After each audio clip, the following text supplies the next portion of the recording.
No, she's not, Mr. Whitney. She called just a little while ago, said she'd be late. She's shopping. At this hour? Yes, the stores are open tonight. Well, listen, Gunther, make me a drink. The old scotch. I've had one hell of a day. Well, I'll have to go down to the cellar, sir. We don't have that scotch up here. Well, then, go down and get it. Yes, sir. Oh, this package arrived here today. Well, whatever it is, Gunther, I'll look at it later. What I need right now is a drink. Yes, sir.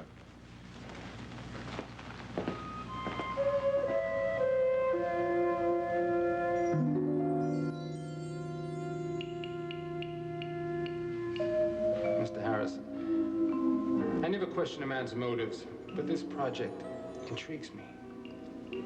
Since you just married your wife, why do you want me to remove her? You just said you never questioned motives. Yes, you're right. I'm sorry. Just tell me when. I'm arranging a business trip. It'll be, sometime next week. Next week. Oh, God, really, the next week.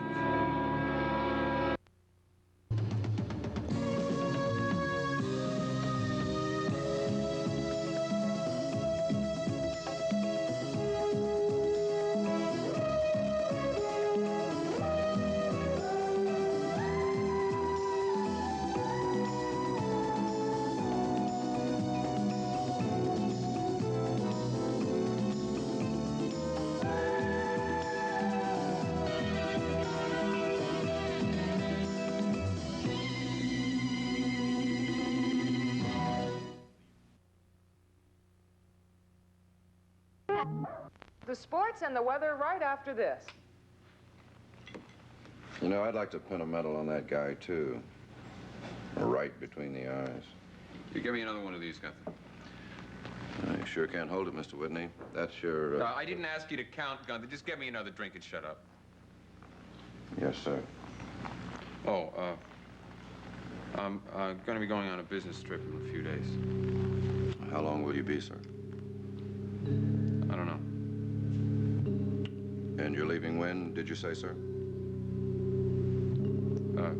Next week. Beginning of next week.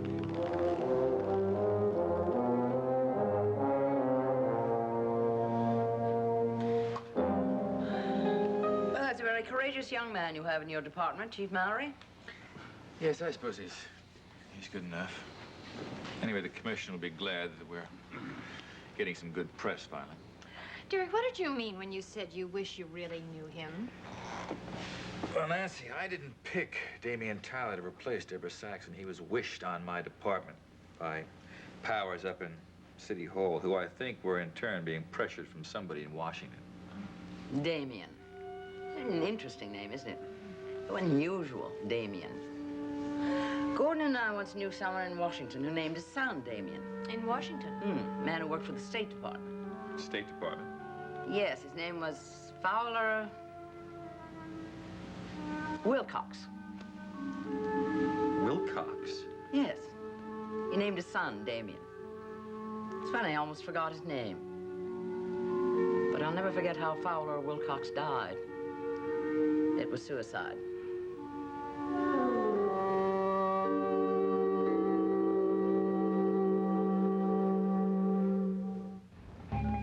Sir?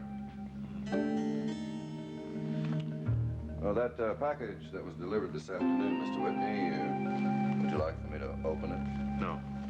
No, it's all right, Gunther. Leave it as it is. I've got some thinking to do. I'd rather be by myself. Yes, sir. Good night, Mr. Whitney.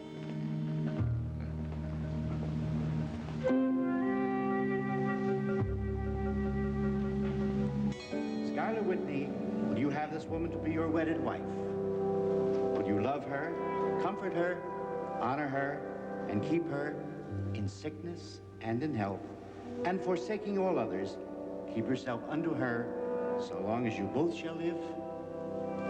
I will. Raven Alexander, will you have this man to be your wedded husband? Will you love him, comfort him, honor him, and keep him in sickness and in health, and forsaking all others, keep yourself only unto him, as long as you both shall live? I will.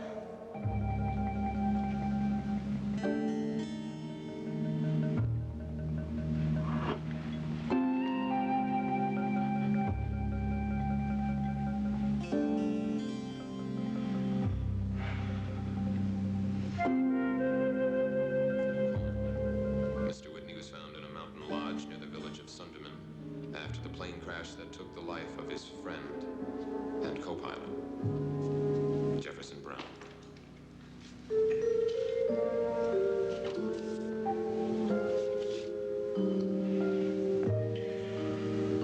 Well, Raven knows. She knows who I am, and she knows what I've done. I once swore that no one would ever know my name. What the hell am I going to do?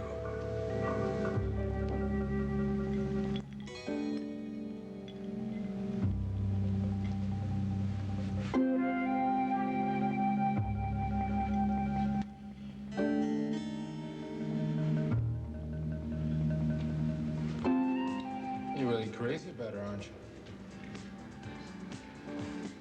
Now, I want one thing absolutely clear. I want the job done quickly.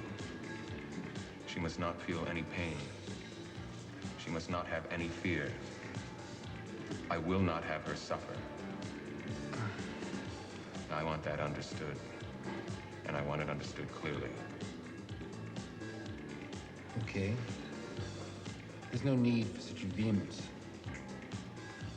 I'm a professional.